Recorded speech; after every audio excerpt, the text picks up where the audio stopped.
Hi, I'm Nathan Matten, and welcome to Resync. In this show, we talk about the individual's search for meaning and the relationship that has to large systemic change in society. I asked guests to open up and be vulnerable about personal moments in their lives. Today I'm with Danielle Gram, a lifelong activist and humanitarian. She's the co-founder of Project 100, which engages Americans to support progressive women running for Congress.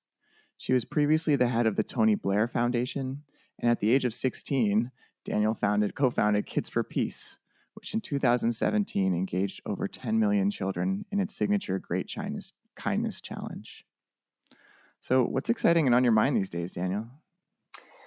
Well, most recently, it's been the emergence of women as a real political force in America. That's what I've spent the last kind of year and a half working on, something I'm really passionate about, something I'm really proud to see the progress that was made so quickly in the last kind of 2 years. In a historical context. Oh, your audio is breaking up a little bit. Did you switch something on your side? No, I may have been moving a little. Let's see. Is that okay? Should I just hold the microphone closer? Yeah. It also sounds a little better. Yeah, it sounded like we were more close before, and then it sounded like you're a little more distant. Okay. I'll hold it. Let me know if you have. Yeah, that's way better if you hold it there. Yeah. All right, good. Okay, sorry, but you can just start over, or if you want me to ask a question, I can do it again. All right, let me think what the question exactly was. You said, what am I most excited about, right? Yeah, what's exciting and on your mind these days? Okay. So most recently, it's been the emergence of women as a political force in America. The last 2 years, I've really been focused on getting more women into politics. And what we actually just witnessed through the midterm elections is completely unprecedented in terms of the number of American women who are able to emerge quite quickly as a political force. I started working on Project 100 pretty soon after President Trump was elected as our president. And at the time, I want to think really big about what was possible for women in Congress. If you just looked at kind of the numbers of what had happened before, we were on track to achieve parity in Congress 100 years from now. That's a kind of abhorrent statistic. And, in so many other areas of life, women have really progressed so much more quickly. And we're kind of considered, peers and equals in so many different ways. And for this to be one of the last kind of stalwarts of a lack of progress for women was really concerning. So I'm thrilled to see that this has changed pretty quickly and we're headed in the right direction. Oh, great. So what made you excited to get involved with that back in a couple of years ago? Was it just, I could guess, but I'd like to hear in your words. Yeah. Well, my whole kind of life's journey has been working both on politics and humanitarianism, sometimes more one than the other, but both kind of at all times being interests of mine. The last several years, I'd been the head of Tony Blair's foundation. He was the former Prime Minister of England. And working for him, I was working with, a lot of kind of global politicians. So one piece of the work was in Africa, working with presidents and prime ministers to implement their priorities. Another piece of the work was in the Middle East. And so really through this kind of global role, I was seeing how other governments functioned, how they were progressing, and yet was really quite frustrated of what I would see when I'd go home and what was happening in American politics. At the same time, when I was very involved in Hillary Clinton's kind of campaign as a citizen organizer and a fundraiser, and when the election went as it did with President Trump, as many people were, I was quite devastated. But one thing I realized was there was a really kind of rich tradition in my family of activism that I only knew just a little bit about from kind of stories that had been passed down from my grandfather. And I remember him telling me that I had a great aunt who was a suffragist. But I was young and I don't really remember too many details of, much more about her. And so I kind of went on this learning journey to learn about this woman. And I Googled her and I found out there was a historian writing a book about her. And it turned out she and her sister had both been suffragists and had been two of the 22 hunger strikers who nearly died in prison fighting for women's right to vote. And the more I uncovered, the more I realized that, there was so much documented about the struggle for women's suffrage and what women were willing to sacrifice in their reputations and, the actual time and cost to fight for women's voice in politics. And then to see where we are today, I knew that this was really an injustice to that kind of history of struggle. So I decided to take a risk and do whatever I could do on this cause, as many people find themselves at a juncture at some point in their lives. Tell me a little bit about your, learning about that moment with your grandparents and what they did. What was the kind of way in which that happened, and what was the thing that really stood out to you about them being activists that made you say, hey, this is something I want to do too? Well, my grandfather had actually passed away a number of years ago. So this was kind of me recalling that he had told me about this when I was a young child, that I had this great, great aunt. So really it started with a Google search of me typing in this woman's name and seeing that there was a historian at Brandeis University who was writing a book on her. I'd never heard of the woman's name, the historian, but I reached out to her just through an email, and it turned out we're kind of distant cousins related to one another. And it was her grandmother who was the suffragist. And so we've actually developed a pretty amazing bond where she's become one of my closest kind of family members on that side, because we both, we share this history, this interest in it, and also just a desire to make the world better and more just for women. And so she, in her own right, has been kind of an artist and a feminist. I've been more kind of on the political side. But we've now met up, in Washington, D.C. and in Massachusetts, and we've gone through historical archives together. We've protested. We're both supporting, women political candidates. And so it's been really kind of an amazing, just personal experience for me to get to know, a family member I never knew before, all through this shared sort of common interest in our history, our family history. That's amazing. That's so fun when you get to go back and reconnect, and then have something from the internet come into be part of your family. Yeah, it's so fun. Such a great story. Yeah. So then focusing on Project 100, that was way more successful, I think, than you thought it was going to be, at least from what I've read online, in that you guys, or you gals, you women have gotten, I guess there's both, so I should say both anyway. But you guys have gotten the 100 women already elected that you were aiming for in 2020, now in 2018. So how does that feel? It's amazing. And, the only way I can really share why it's amazing is to go back 2 years. And when I first started working on this, I didn't actually intend it to be a standalone organization. It was a project, it was a campaign, and I really want to drive public attention around, this 100th anniversary of women's right to vote, which is coming up in 2020, and using that really as a rallying cry for, we deserve more women in Congress by this, important kind of historical date. And so we came up with the target of achieving 100 progressive women in Congress by that 100th anniversary. Compared to 2 years ago, that would be a 22-seat gain over 2 election cycles, which has ever only been achieved once before. So at the time when I was going kind of knocking on doors to establishment DC organizations saying, hey, I want to do this, here's why, there's this kind of appetite in America for radical fast change now. This is around the time of the Women's March and whatnot. People were willing to lend an ear, and they, for 4 or 5 months, listened to us in wanting to do this. But no one was really willing to put their neck out with an ambitious target like achieving 100 women and doing that kind of 22-seat gain over 2 election cycles. And the reason was, if you go back to just do the statistical analysis, it seemed extremely unlikely that it could be possible. And so, the couple of really big organizations working to get progressive women elected basically told us, good luck, kids. There's no way this is going to happen. So being kind of a part of the millennial generation, and I co-founded this with 2 men and 1 other woman, we don't really like to be told no, or that it's impossible, especially when we believe that there was really this sentiment, this kind of unprecedented energy in America and willingness to elect women. And so I brought together a group of technologists who had built technologies for the US government and in the private sector, who were equally passionate about getting underrepresented peoples into government. And we built together, a technology-based solution as well as a community to be a part of this movement to get women elected.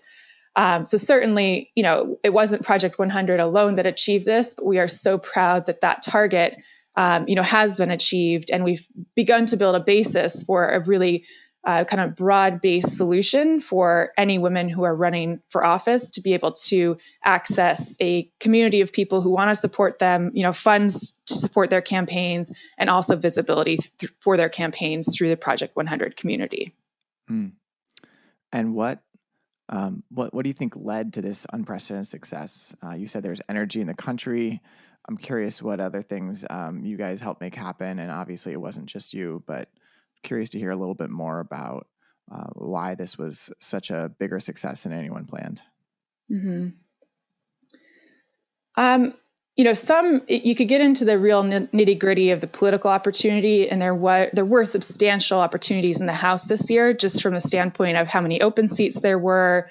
But I think much more was just a kind of change in public consciousness and a willingness to try new things. So this particularly being true for candidates who are challenging incumbents of the same party.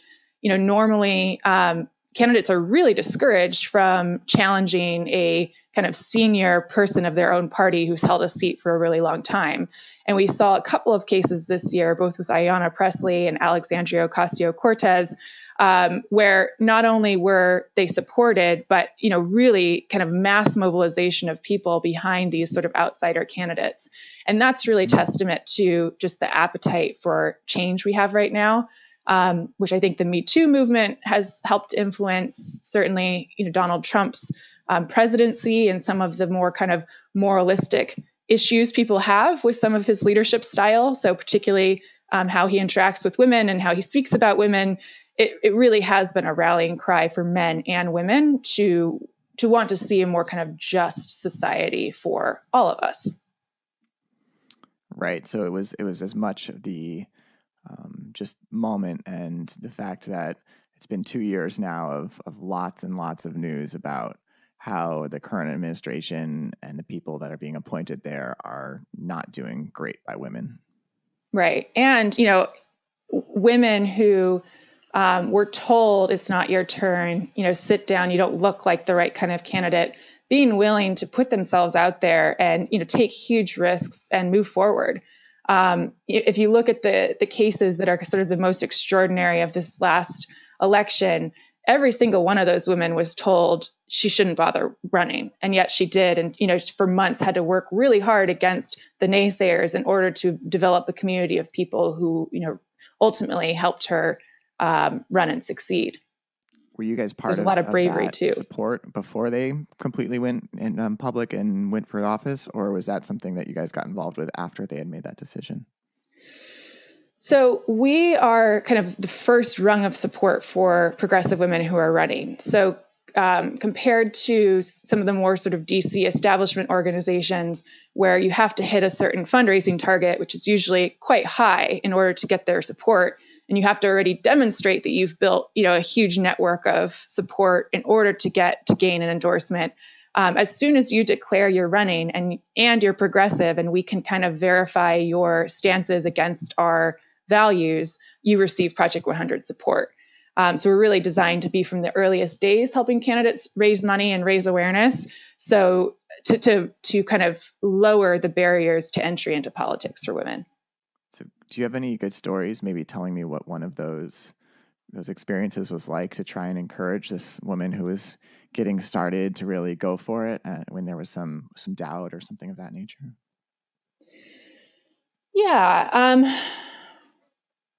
We focus a little less on the recruitment side. So there are organizations that are training and particularly asking women to run. We support more from when a woman has already decided she's going to run. But there are lots of conversations I had kind of early on with candidates who, were experiencing self-doubt, who were being told no by a whole bunch of different organizations when it came to endorsement. And many of them just kind of persisted until very late kind of in the election cycle did these organizations come back to them basically begging could they endorse. But that was really through their own hard work that they were able to achieve that. So tell me a little bit then about your involvement. One interesting story from your involvement with one of these candidates. I know you've told me a little bit about the conversations and supporting them and coaching them along the way. At least I've heard informally about that from you. But is there some sort of story that could give us and the listeners a sense of what it felt like to be doing this Project 100 work?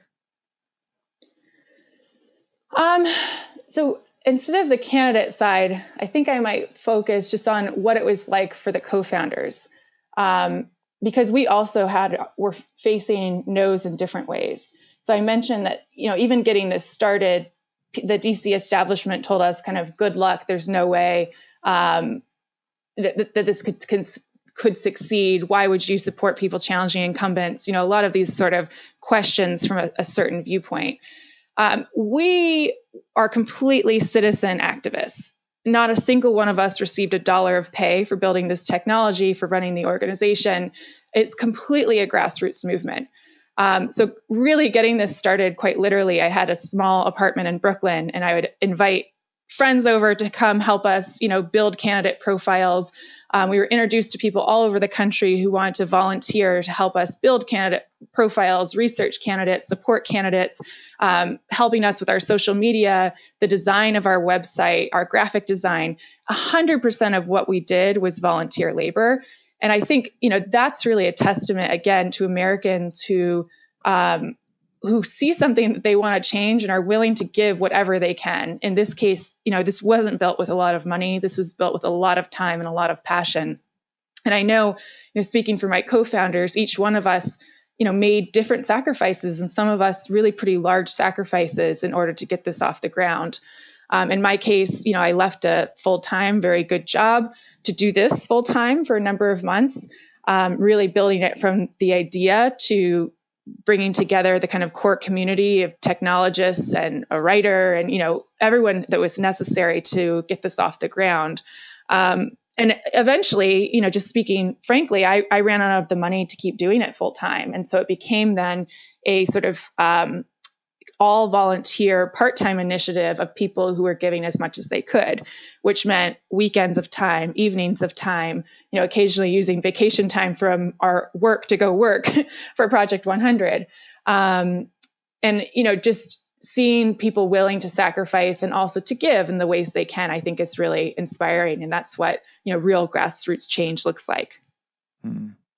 Yeah, it definitely sounds like people wanted to do this, and you were just able, and you sound like you're great at tapping into that, finding those people. I don't know how you surface them from all over the place. Interesting. And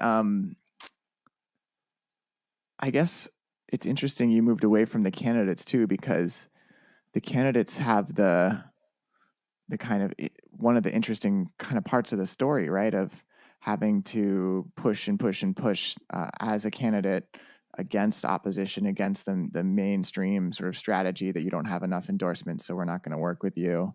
And so it seems like some of those conversations could be powerful. I was just curious why you went to the organizations instead of the candidates. Well, because I don't want to speak for them as much without them being able to speak for themselves. So, I can speak to specific cases, particularly, there are a number of women candidates that we were supporting who were running against other women candidates of the same party. And that was a particular challenge this year. And, they're the ones we heard a lot from. We also heard a lot from candidates who were running in the middle of America, where the party system, basically says good luck, and they do not direct a single resource towards you because they consider your district a lost cause for, the Democratic Party in this case. So I could tell you a little bit about a particular candidate's struggle, but again, I'm a little cautious just because I don't want to speak for them and kind of misrepresent their experience or struggles, if that makes sense. I can speak in broad terms, but kind of one by one. Well, this is something I'm actually interested in, kind of what you're saying about not wanting to speak for candidates, and just generally how, as a political candidate, it's hard to be very vulnerable or authentic. I was curious what your thoughts are on politicians and vulnerability. Yeah, that's a great question. Yeah. I mean, I have a candidate who I worked with quite a bit and personally supported because she was running in my home district. Her name is Sarah Jacobs, and she was one of the candidates who, would have been amongst the youngest ever elected to Congress and the youngest women. She was running at 29 years old in North San Diego County. And she was someone who, from the very beginning, there was a chorus of people telling her, "You're too young, wait your turn, you're not experienced enough, you haven't spent enough time in this district," a million reasons that they were going to tell her, don't bother. And yet, she persisted right through to the primary when there are, many people saying you should drop out because in this case, it was a jungle primary. So the top two vote getters end up proceeding to the ballot, whether that be two Republicans, two Democrats, or a mix of the two. Sorry, I forgot the beginning of your question. I started talking about her, but didn't say.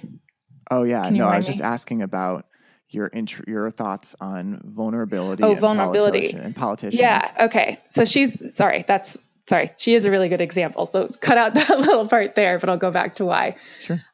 So Sarah had this amazing transformation because there was so much scrutiny on her campaign. She was forced to, she is very confident, but she was also forced to project confidence, as all candidates are, to say, like, I'm the best, because you have to believe you're the best, or how are you going to convince anyone else to vote for you over other candidates? Now, she ended up not winning the primary, and we had another kind of male Democratic candidate who did win. And in her sort of transformation publicly since, she has been extremely transparent and extremely vulnerable in sharing about her experience and helping to educate others in what she learned. And she continues to be, deeply committed to serving our community. So I couldn't admire her more in sharing the struggles, the everything from kind of how it impacts your physical health to your mental health, to some of her concerns with the way she was treated as a young candidate and as a female candidate. So, really, I applaud her for sharing that vulnerability, and I wish her great success and possibly a future political career as well. Interesting. So she was able to be vulnerable after the campaign, but during it, it was right. sort of like, you can't do that because you have to project that confidence. Yeah. And, it's hard to say because we just don't have many examples where you see it clearly. So I'll take the example of, mental health. It's a common struggle for Americans, whether it's depression or anxiety. Certainly we don't hear many candidates talking about it during a campaign. Does it make them more relatable? Is it something that, potentially means that they'll have more compassion as they're serving us because they understand the struggles that, people's family members may face or they may personally face? Sure. But because we as a society try to hold, elected officials to quote unquote a higher standard, we sort of force them to behave like they're not human or they're not facing the same struggles. And not only do I think that's unfair, but I also think, we're not allowing them to be their best selves. We're not allowing them to do what? To be their best selves, and by being their full selves. Yeah. This is something I'm so interested in as well. So I'm glad you're interested so we can nerd out about it for a second. I was just thinking the other day, I was talking to a friend who's an artist, and she was saying how she expresses herself 100% fully. And then I was thinking about how politicians can't really do that. And it's this, like, for me, it's this idea that you're a representative of this entire group of people. So how can you just be authentically yourself if you also have to be the other 50,000 people, 100,000 people, million people? And there's something that's so interesting about the idea of representing people, and then you're no longer human in some ways, you're something else. And so I don't know if you have any reaction to that, but I just have been thinking about this vulnerability and politician thing and what my thoughts are about it too. Yeah. And you can only imagine that, not being able to be your full self is in time probably devastating. I will say, just on the hopeful side, I have seen in the sort of newer generation of candidates a willingness to be much more transparent and open and to really be kind of their authentic selves. So Alexandria Ocasio-Cortez being an excellent example of this. She, showed kind of no embarrassment or shame about her financial situation, her sort of background of what job she had. In other districts, you are so held to be quote unquote qualified, and qualified means you may be a lawyer or a certain kind of pedigree or prestige. And she ran as a candidate who had been a bartender, who had been working class, who comes from the community. And I so admire and respect her for really challenging us to challenge those exact preconceived notions of what qualifies you to represent our community. And she tackled that head on. So for people who are looking to be more authentic leaders in politics, I think looking to her and several other of this sort of new generation of candidates, they really could learn a lot about how they've done it. Yeah, where do you think this is going to go? I'm just curious, as someone who's working on the front lines, you're doing really innovative work. Do you think this will stay the way it is forever and this is just human nature, or this is a new generation of politician and there is something that could change? And do you think that's good or bad? I hope it does change, and I don't want to be too I do think there's a difference in how people of different genders and experiences lead as well. And I have noticed in the candidates that we've worked with who identify as women, they really see their roles as being a liaison for the community, understanding all the challenges of the community, taking the time it takes to listen to, their constituents' problems, and then serve kind of authentically and genuinely with the stories that they've heard. I think, there's a lot of compassion in this line of work for those who approach it in that way. And I do think there is more of a willingness to be kind of genuine and talk about how you may have lived different types of life experiences at different times and changed your mind. And so far, I've seen society being fairly receptive to this. So I do hope that it's a trend that continues, that people can be kind of more authentic and genuine and really root political work in a service to a community of people. Yeah, I'm hopeful about that too. All right. Well, shifting gears a little bit here, I did want to go back in time. One of the things I do want to hear about is, kind of how you got started, a bit about probably Kids for Peace, but just respond to this question and we can kind of go where we want with it. Mm-hmm. Can you share a story or a time where you did some internal work and it changed how you approached your life?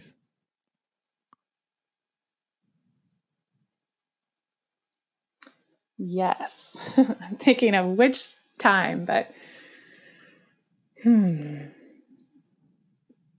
there's always been internal work that has preceded any of my projects. And at the time of doing the internal work, I certainly don't know that this is going to have a big impact on what I do next. But I will start actually quite young, which was what preceded even the idea before Kids for Peace was a lot of internal work, far before I even knew what that term meant. So when I was kind of in early middle school years, I was a really curious kid and I read a lot. And for whatever reason, I became really interested in studying the world's religions, which has been a lifelong kind of passion and interest of mine. I ended up studying it in college as well. So kind of age 11 was the first time I picked up a copy of the Quran. I read the Bible, I read the Bhagavad Gita. And from kind of 11 to 13, in addition to studying actual religious texts, I was really fascinated by kind of moral exemplars, people who had committed their lives to changing the world and were somehow inspired and influenced by their moral belief system. So I read about Martin Luther King, I read about Gandhi. And, in hindsight, I guess that's not how all 11-year-olds are spending their time. But it certainly was foundational to who I became because, I first saw that people had sort of transcended sort of the day-to-day life that often bogs people down of just, you wake up, you have your breakfast, you go to work, you care for your family, you go home, you go to sleep, and you're exhausted. You get stuck in traffic somewhere in between, But there had been people who decided that there was something more they wanted to live for. They wanted to give everything they possibly could from their physical kind of belongings and beings to every moment of their waking days. And so I was really inspired by these ideas. Fast forward just a few years, and well, actually, can we just pause there? I'm just curious to hear why you started reading. Like you said, this is maybe not the most typical thing. So I'm curious why you started reading all these texts and got interested in this. Yeah, a couple of reasons. So I was a little different as a kid, and I had been given like a radio or something for a birthday around that time. And I'd go into my bedroom, and there were two things I loved to do: shut the door and listen to classical music, which like no one else in my family really did. And then I somehow, with the dial, I found NPR. This was, around the age of 10 or 11. And again, this was not something the rest of my family really tuned into at that time. But I started listening to global politics and what was happening. And this was around the time, a couple years later, that 9/11 would happen.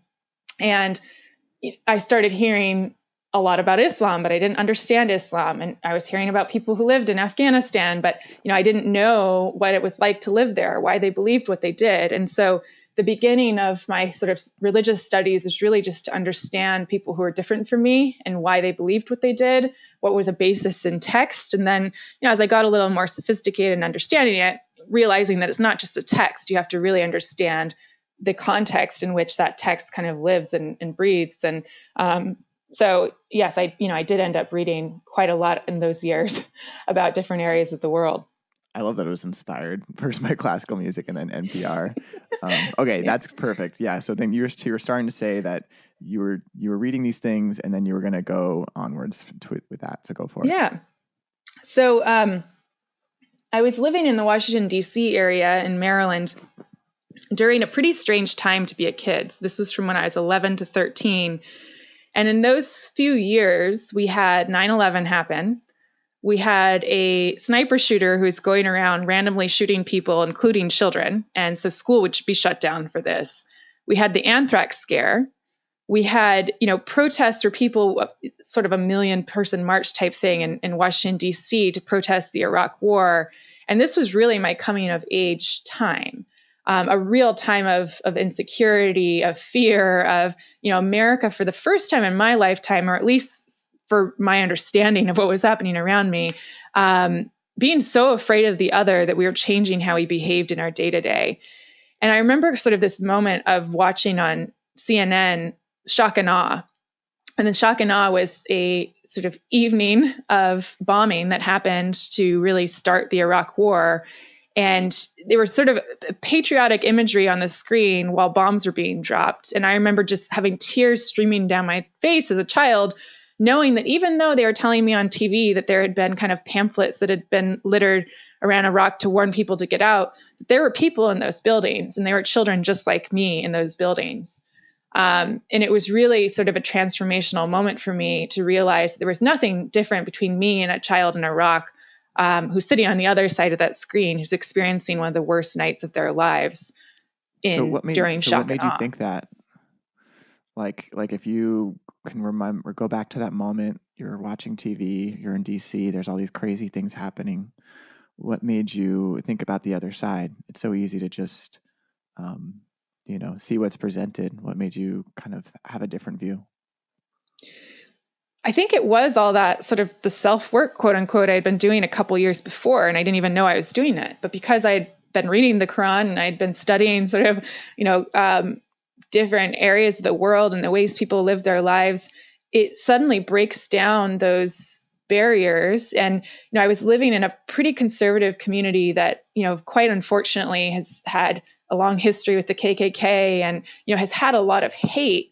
And I think to even understand what all was happening around me, I had to really kind of inquire within. I knew it didn't feel right, and I didn't know why. And so part of my investigations into, how had we gotten here, both from a kind of religious standpoint and a cultural standpoint, was just based in a feeling that I had inside as a kid that this did not feel right. And I wanted a different future for myself and for other kids around the world. Wow. And so after seeing that, what happened? So I ended up, my family moved. We moved quite a bit when I was young. So we moved to California, and all of those ideas were still sort of in the back of my head, and they had been, such a core part of my coming of age. And there a couple of things happened. So my first sort of big community organizing project started when I was 15. I started a group called the Future Voters of America, which was meant to get young people more engaged in the political process.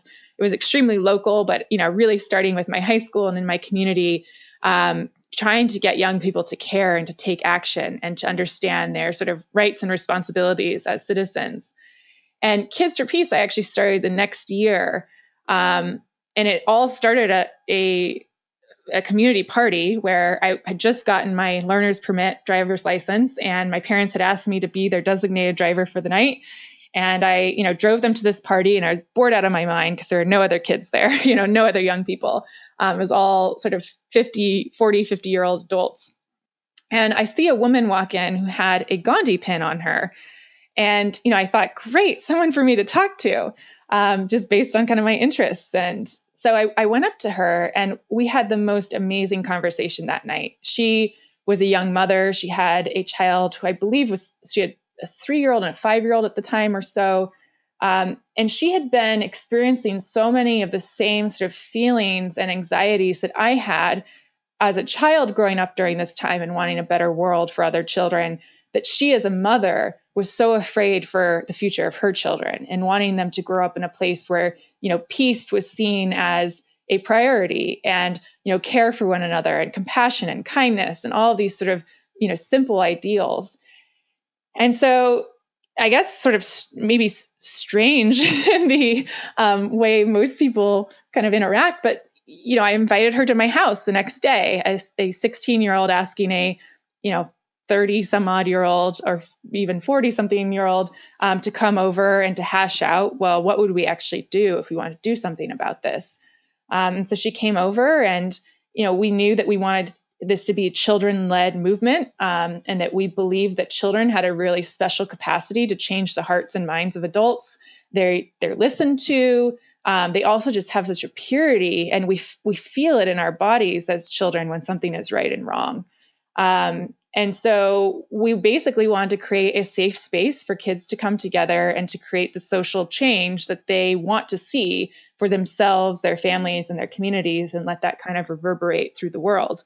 So it's a super local. So that's awesome. Yeah. It's cool it's gone so far. Yeah. So it was a super local idea, quite literally started in our backyards in the first kind of groups, that now has become, a truly global movement with a couple of big campaigns a year that draw in the most kind of students and children to participate. Wow. What a crazy cool story. And so how did that, reading all these different religious texts, how did that play into it? You were saying that was kind of the internal work you were doing that kind of helped lead to it. I was just wondering if you could share a little bit about how one led to the other. Well, all of my projects are non-religious. So Kids for Peace is obviously, it's a completely secular program. But let me think about this for a second. Yeah, no problem.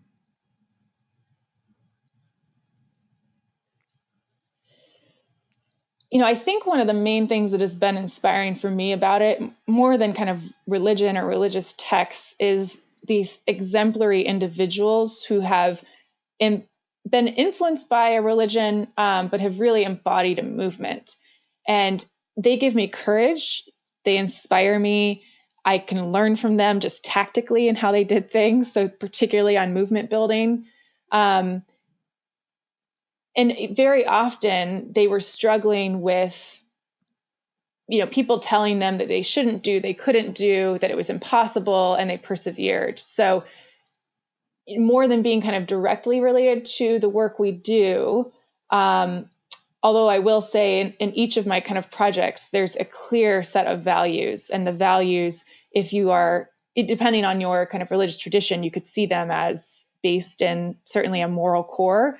So in Kids for Peace, we have what's called our Peace Pledge, and our Peace Pledge includes the values of caring for the environment, of, seeing people older, younger, or different cultures as equal to you and equally human, of caring for one another. So those sort of core principles you certainly could see as religious, depending on your worldview, but we purposely wanted to break down barriers and enable this curriculum to be used by people of all world faiths. And so, there is not any kind of one religion that motivates it. So it sounds like it's the value side that really you learned as you were reading different texts, and then these exemplars taught you both that and also some cool strategies and tactics, et cetera, et cetera.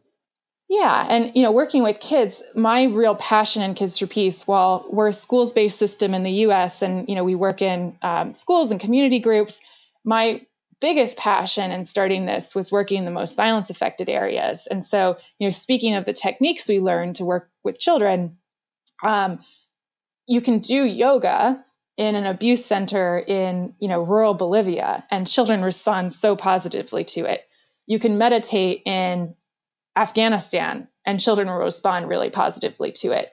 So a lot of these techniques of just how is your mind and your actions in the world and your body intimately connected, while we purposefully can't use these tools as religious tools because it would no longer enable us to work in the communities, in which we work, they certainly are sort of ancient wisdom and also at times used in religious ways as well. Right. Yeah, it's sort of the increasing amount of science behind some of these practices suggests that they're pretty universally helpful in reducing stress or in increasing awareness or that sort of thing. At least for meditation, I've seen a lot of that science. I don't know about all the practices you're trying. Mm-hmm. Absolutely. Yeah. Huh. Well, thanks for sharing about that. That definitely sounds very interesting to get inspired by NPR to read these texts and then have this powerful meeting and do something about it, not just let it be.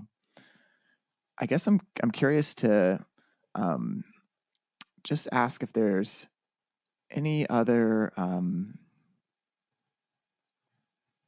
times or moments that really you've done some sort of had to open up or experience some sort of vulnerability that's really shaped, taught you something or shaped your life? Well, just building on the conversation we've been having about the peace work, this was definitely my direction from a young age. And all through my teens, I was solely focused on this. I ended up going on to college and, remained interested both in the politics and humanitarianism as I'd always been. And in my junior year of college, for the first time and not quite the only real time, but certainly the most significant time I experienced violence personally. And that was with the murder of my only sibling. And suddenly, all this work that I'd been doing almost kind of in a theoretical way took on a whole new meaning for me, because while I could imagine, or while I had a sort of a visceral reaction to violence and I knew it was wrong and I knew I wanted to do what I could to help prevent it, I didn't know until I experienced it in my own family exactly what happens even with one act of violence. So how one person's kind of tragic loss impacts their, in this case, parents, their siblings, their, college classmates, their community, and how many lives are mostly quite negatively impacted by a violent event. And so it really transformed the work that I was later able to do as a kind of frontline humanitarian working in conflict settings. And it's a bit of a difficult one, because on the one hand, working with vulnerable children and vulnerable teenagers and youth, I never wanted to kind of lead with my own experience with violence. It was, it's not really appropriate in working with children experiencing trauma or anyone experiencing trauma to kind of compare your stories of trauma. But what I could relate to in a way that I don't think anyone else noticed but I did was I knew what really deep pain and suffering felt like. And so when I was working with child soldiers, in northern Uganda, and they were telling me stories of how when they were first abducted, they were forced to kill their family members, and some of them had to eat their family members and do, these kinds of atrocious things that made them incredibly vulnerable as children. I could not imagine what it was like to be them. But I knew what it was like to suffer inside and what deep kind of sadness was and what acts of violence could do for both to them personally and to their families and to their communities.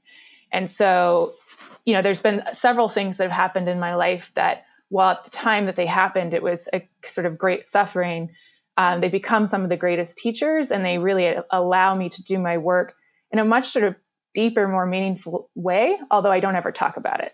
So, anyone who interacts with me on the other side of sort of the quote unquote humanitarian work I do, they will probably never know anything personal about me in that way, but I think it does change the way I interact with them, and my deep and genuine care for our sort of global community.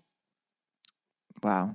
So in this example with your brother being murdered, what did you learn? How did that teach something for you? You mentioned kind of seeing suffering through much more personally with your family.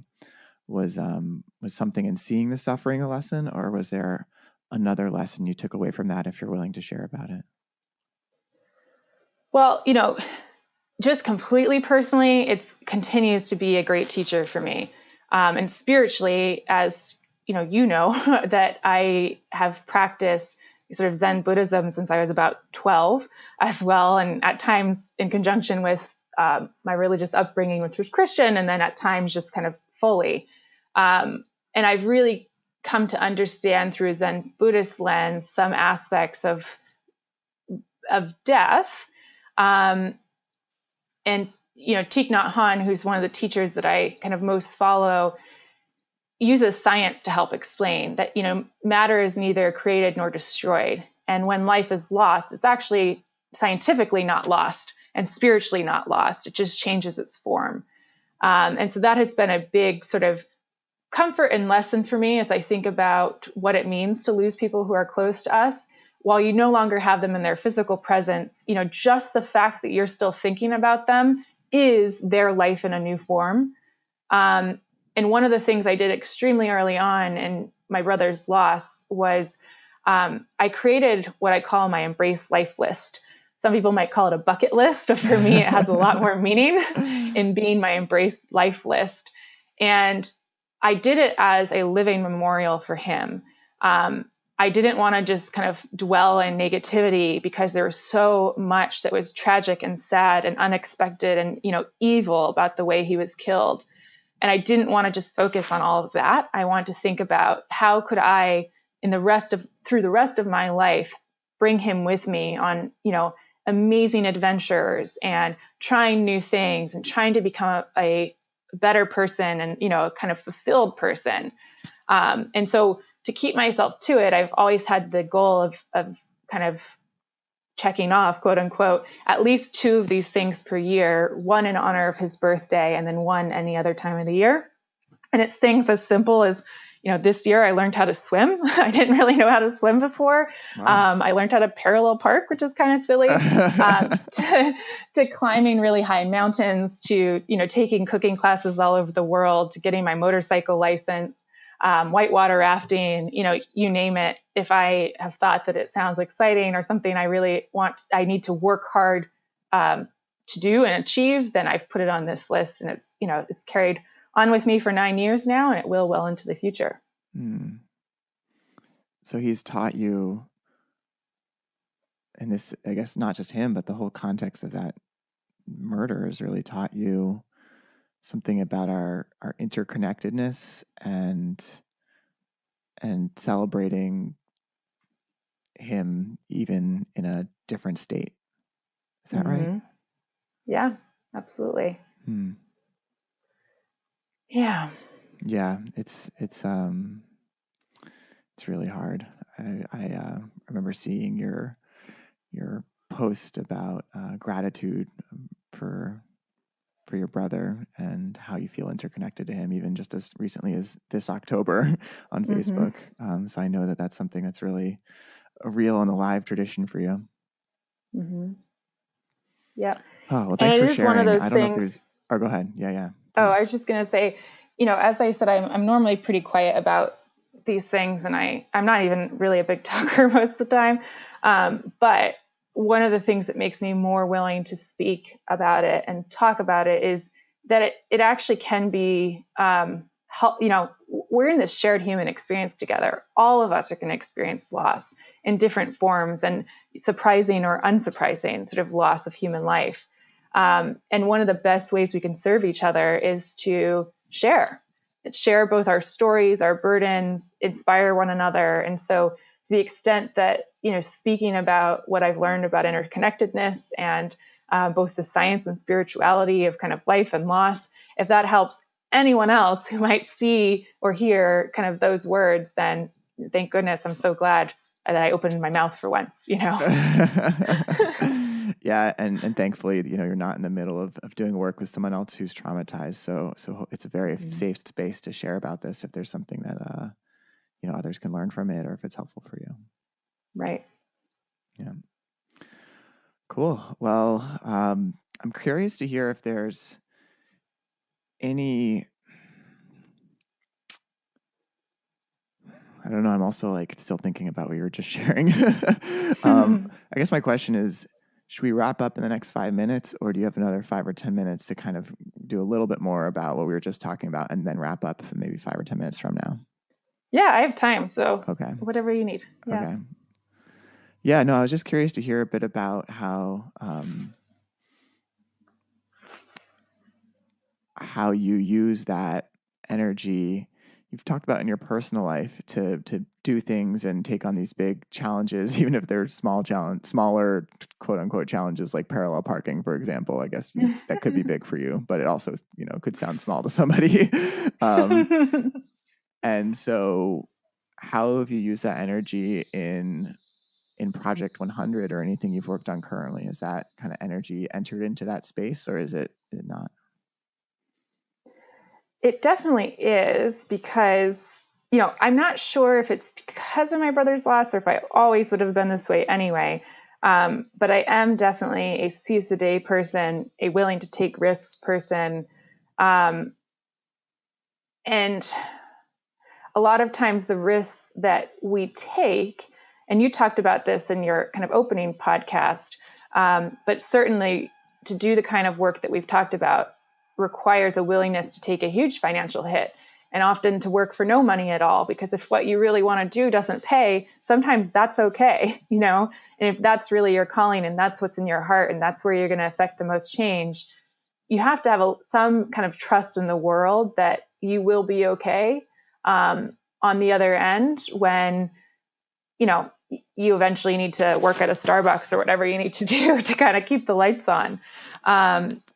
So I will say some of my willingness to kind of be really present in the moment and listen to my passions and my heart and my desires and my sort of interests and do them is probably rooted in the experience of, well, not everyone will be so fortunate as to get to live their lives. Yeah. Yeah. Yeah. And there's something I feel like death particularly can bring out about that. Like my mom recently had a near-death experience with cancer, and she made 3 huge changes in her life that she probably was sitting on for, I don't know, not maybe years or decades. I don't know exactly how long, but she did these things that she just wouldn't have done otherwise. And so I think there's something really powerful about that. Absolutely. Cool. Yeah. One other kind of reflection I'll say, which I've struggled with, to be honest, but because the work that I had been doing and continued to do is related to peace work and often in kind of unstable environments. When I first was leaving the US to go work in kind of conflict and post-conflict settings, a lot of my family thought it was really selfish actually to do that, because it had only been, less than a year since we had my brother pass away and my only sibling. And, I'm now the only one of my generation on one side of my family. And so then to go put myself at risk, and to essentially, I was working as a humanitarian without a big agency. So it really is a high risk. You're on your own in a kind of conflict or post-conflict setting, could have been seen as reckless. And it did take a lot of introspective inquiry into why I was doing it, and how did my brother's kind of passing either push me more towards it or not. And, a big part of what I came to was I was really living the life that I felt I was supposed to be living, and I had always kind of been on the path to live, and that he would have wanted me to go forward and do it. And he certainly wouldn't have wanted his kind of tragic ending to be the ending of what otherwise would have been, my life. So, yeah.